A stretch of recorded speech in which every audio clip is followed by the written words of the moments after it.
महाप्रसाद जननी सर्वसौभाग्यवर्धने आधि व्याधि हरा नित्या तुलसी त्वं नमस्तुते। ओम श्री गणेशाय नमः। ओम श्री विष्णुवे नमः। आप सभी का मेरे YouTube चैनल पर हार्दिक स्वागत है। साल 2025 में मार्गशीर्ष माह के कृष्ण पक्ष की उत्पन्ना एकादशी 15 नवंबर दिन शनिवार को है। दिन शनिवार को पड़ रही है और इस दिन भगवान श्री हरि की पूजा उपासना की जाती है। माँ लक्ष्मी की भी पूजा की जाती है और मार्गशीर्ष मास में भगवान श्री कृष्ण की भी पूजा विशेष रूप से करनी चाहिए। ऐसे में आप अपने सभी कुल देवी देवताओं की पूजा भी करें और एकादशी माता का नाम लेकर उनकी भी पूजा करें। कहते हैं एकादशी के दिन व्रत उपवास करने से 100 अश्वमेध यज्ञों के बराबर फल की प्राप्ति होती है। उत्पन्ना एकादशी के दिन एकादशी व्रत प्रारंभ करने के लिए सबसे उत्तम दिन माना जाता है।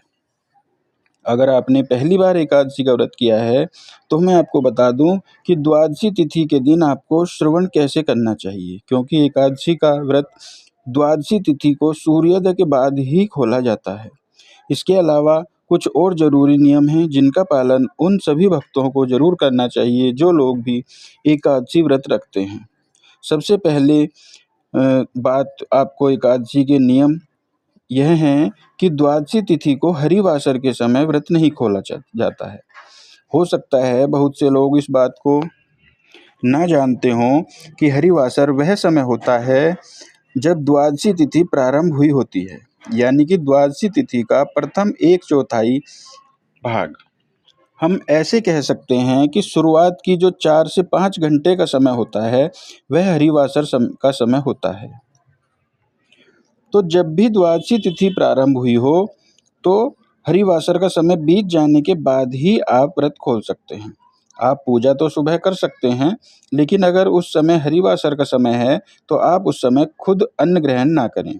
ऐसा इसलिए क्योंकि वास्तव में समय उस समय यानी हरिवासर के समय खोला गया व्रत भगवान श्री हरि स्वीकार नहीं करते हैं। साथ ही द्वादशी तिथि के दिन भी आपको उसी तरह से विधि विधान से भगवान श्री हरि और माता महालक्ष्मी जी की पूजा करनी चाहिए, जिस तरह से आपने एकादशी के दिन की होती है।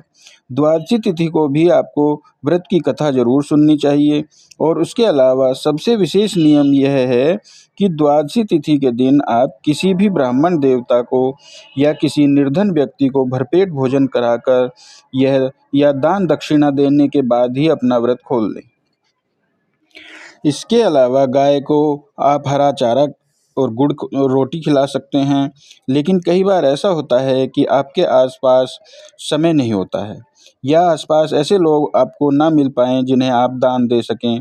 तो आप एक काम और कर सकते हैं, जब भी आप पूजा करते हैं द्वादशी तिथि की, तो दान में दी जाने वाली जो सामग्री है, चाहे तो आप किसी भी व्यक्ति के लिए, ज़रूरतमंद व्यक्ति के लिए एक समय का भोजन तैयार हो सके इतना कच्चा अनाज आप रख लें।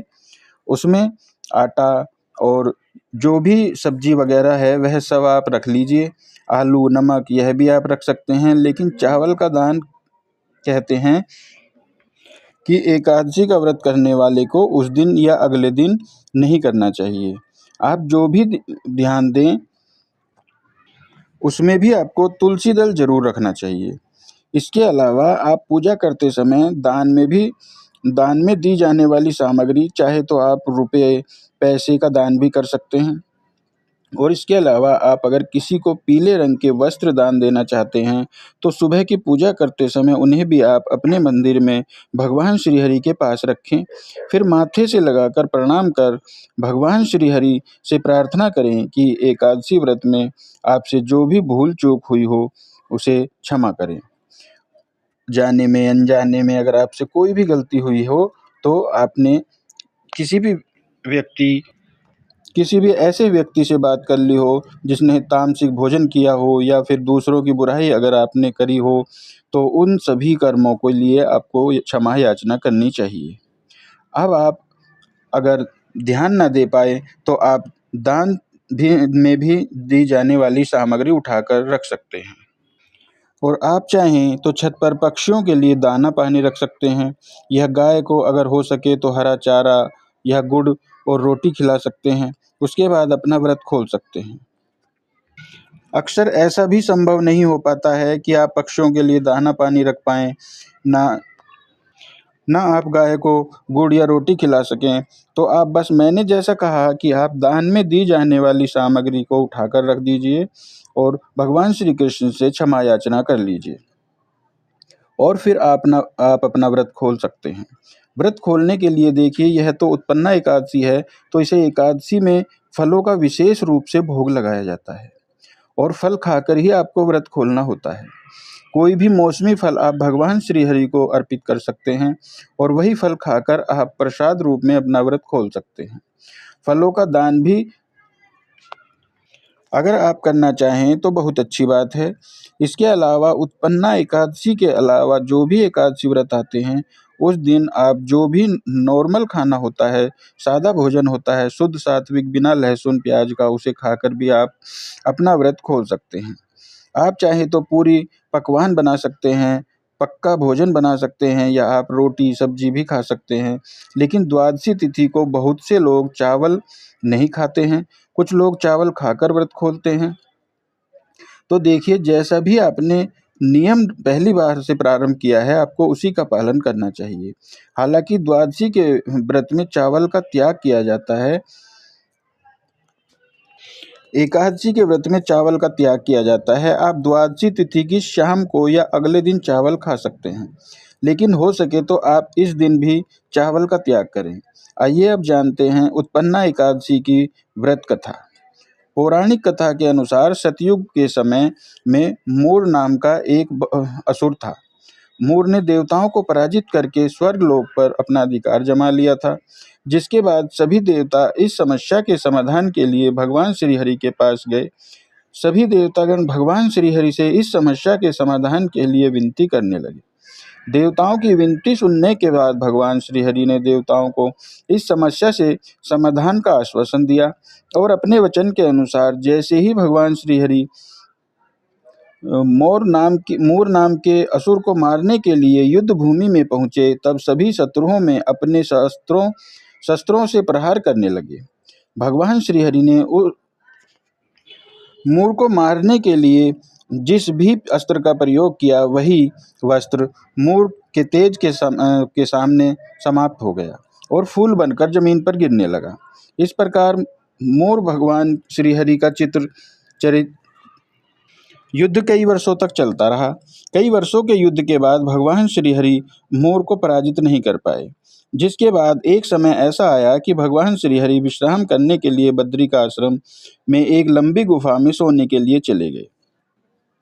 वह राक्षस भी भगवान श्रीहरि के पीछे पीछे उसी गुफा में चला गया, और उसने सोचा कि आज मैं अपने शत्रुओं को मारकर उस पर विजय प्राप्त कर ही लूंगा। और जैसे ही मूर असुर उस गुफा में पहुंचा, उसे वहां एक सुंदर कन्या दिखाई दी, और वह कन्या उस राक्षस मूर से युद्ध करने लगी। इस प्रकार दोनों के बीच कई घंटे तक युद्ध हुआ, और उस कन्या ने उस राक्षस को जोर से धक्का मार कर गिरा दिया, जिसके बाद वह मूर राक्षस बेहोश हो गया।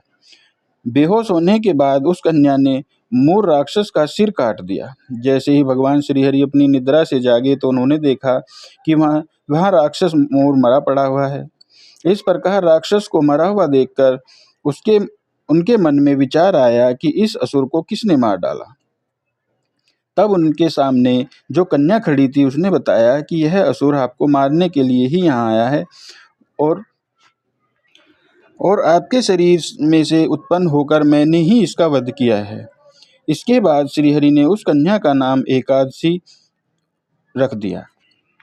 क्योंकि वह कन्या भगवान श्रीहरि के शरीर से उत्पन्न हुई थी, इसलिए इस दिन को उत्पन्ना एकादशी कहा जाता है। यह थी उत्पन्ना एकादशी की व्रत कथा। उम्मीद करता हूँ कि यह कथा आप सभी को पसंद आई होगी।